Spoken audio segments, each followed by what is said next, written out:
This indicates to me free will as an experience and not as an absolute truth of who we are and what we may accomplish. I use this analogy.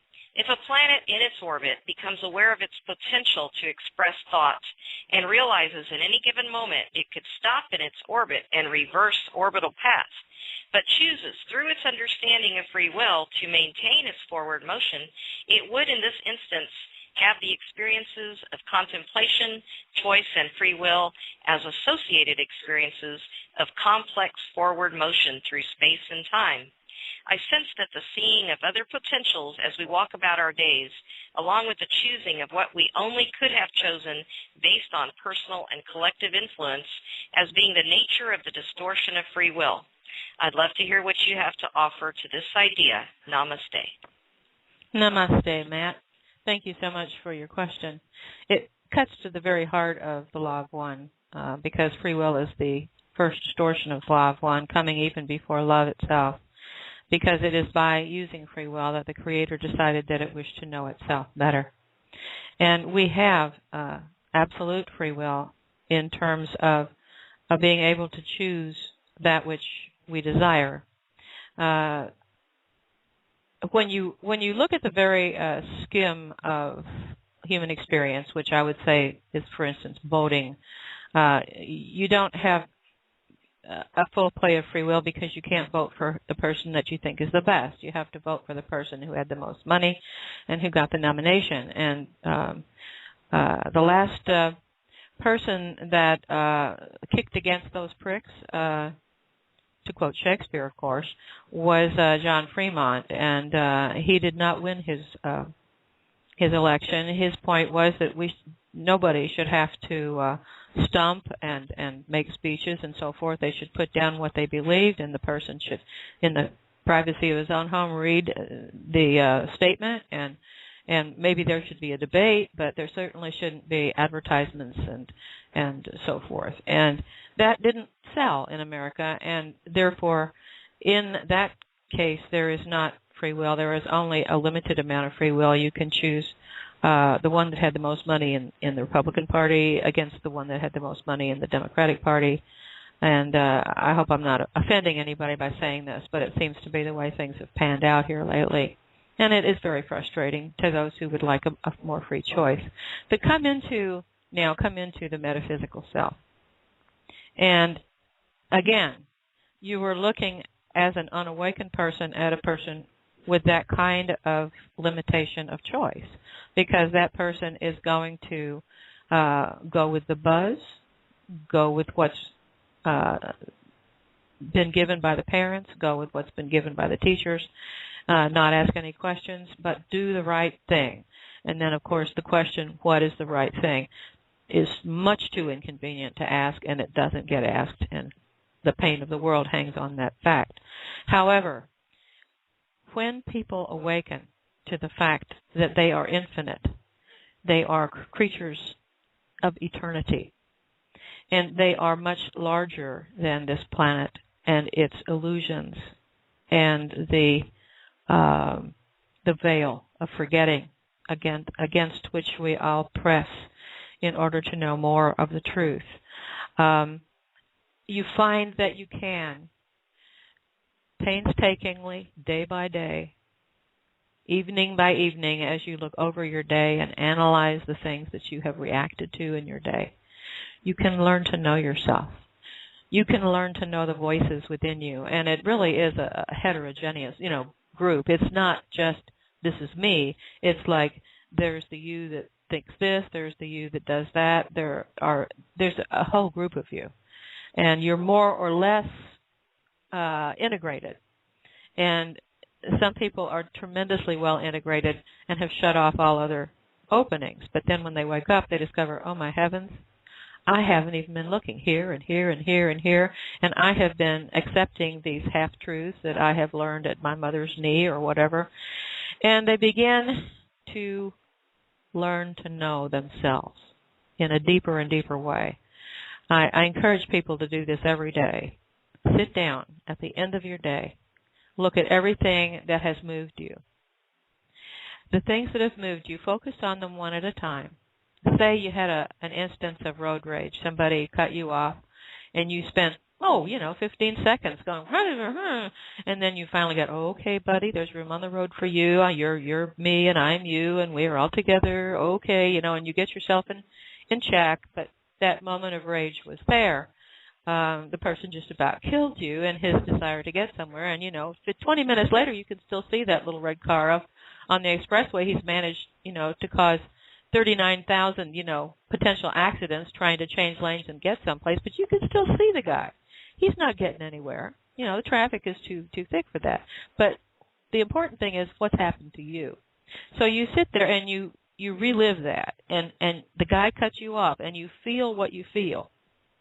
That's just you. That's impulse. That's okay. A friend of mine calls this minding the monkeys. Take a look at the monkey mind, see where it sent you. Then, holding that on one part, ask for Spirit to send you the opposite feeling. Now, that's going to be that patience that you finally remembered to have. Okay, buddy, there's room on the road for you also. And then let that build. Let that love of everyone and their poor, human, misguided need to get somewhere where they can't get faster than they want to get there. Let that love expand.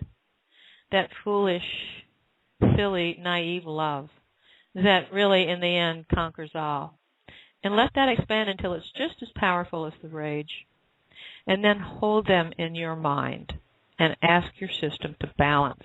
Because you don't want to get caught in the foolish, naive love. You don't want to get caught in the road rage. You want to have a balanced reaction that is compassion and love, that it doesn't as much move you as it is you. That's what you're going for.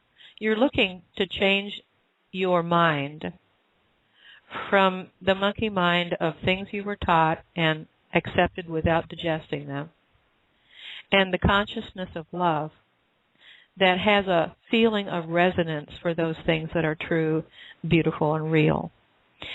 You can't do it for anyone else. That's certainly true. But you can do it for yourself. And that is the right use of free will, is on yourself, always working on yourself. And as you work on yourself, I honestly do believe that you are working on the world. And I honestly believe, and I know beyond any doubt, that as we keep our hearts open, as we love each other, and as we let people love us back, that we change the world. And just ask anybody that has read something like The Law of One and that has been moved by it. They know beyond a shadow of a doubt that their free will brought them to this moment, and their free will allowed them to follow the path of resonance through to become changed. And they can feel the difference in themselves. They can feel the difference in their practice. And that is when it gets really rewarding. After working with meditation and with doing the balancing exercises for decades, I can see the difference in myself. It takes me a lot more to be moved from the default settings that I have encouraged within myself. But if I am moved from them, that's just grist for the mill. It's not a mistake. It's just a chance to do the work. It's a chance to play the game. And the game is choice.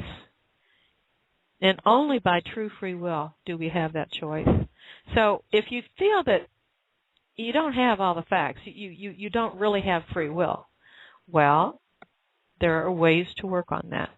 And the biggest way of all is to consult your own experience and work with your own experience, because that's the one thing that, as distorted as it is, and you're absolutely right about the definition of Ra's use of the word distortion, we all distort the law of one as it pleases us. I think in the very first session there was a wonderful quote about there is no need at any time for anything but unity, but we do choose somehow to distort our experience in ways that seem good to us, and so we do. But to doubt yourself when you're working with your feelings is to, I would say, waste time, because insofar as you have doubts, they can be addressed.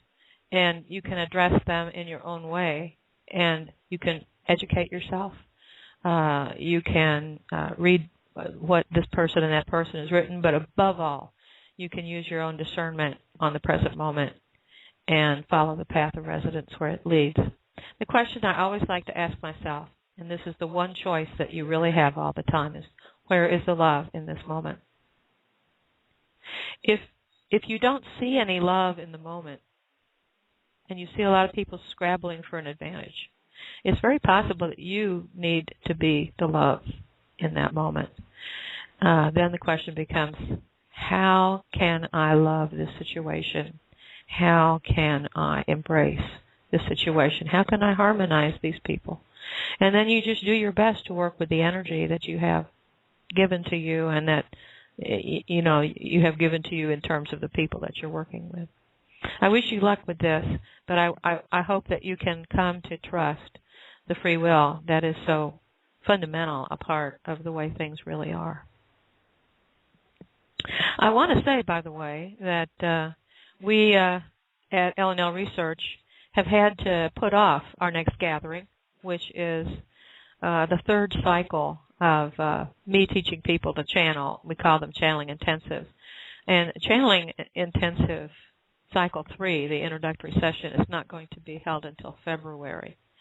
This is so that I made a free will choice to rest more after homecoming.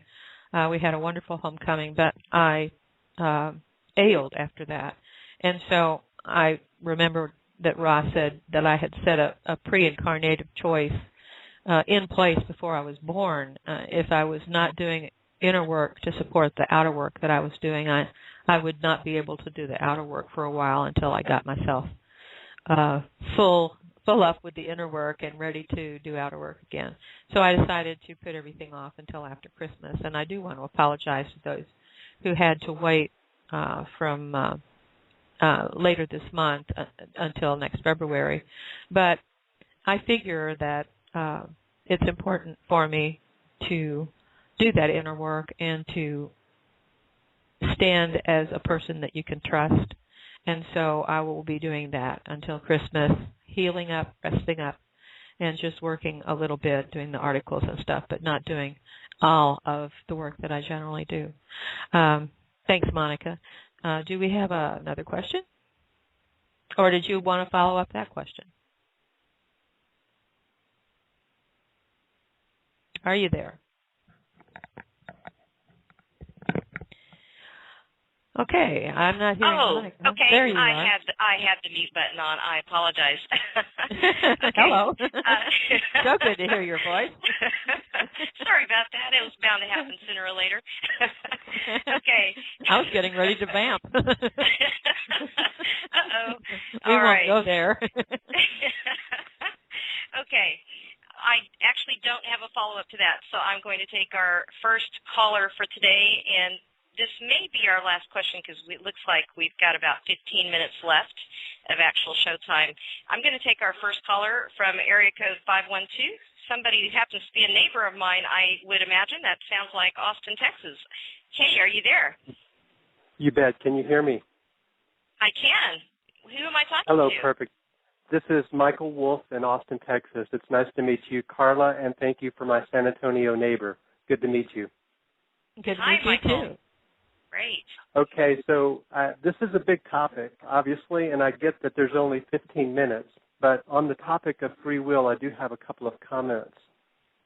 And the comment begins with, of course, the knowing that, well, I would just say in a nutshell, my perspective on this is that free will exists only so long as we believe ourselves to be separated.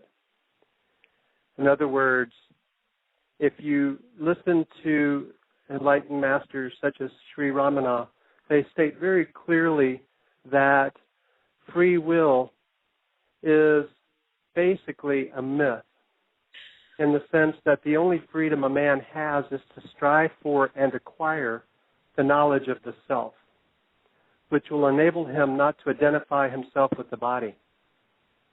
In other words, the body will go through the actions rendered inevitable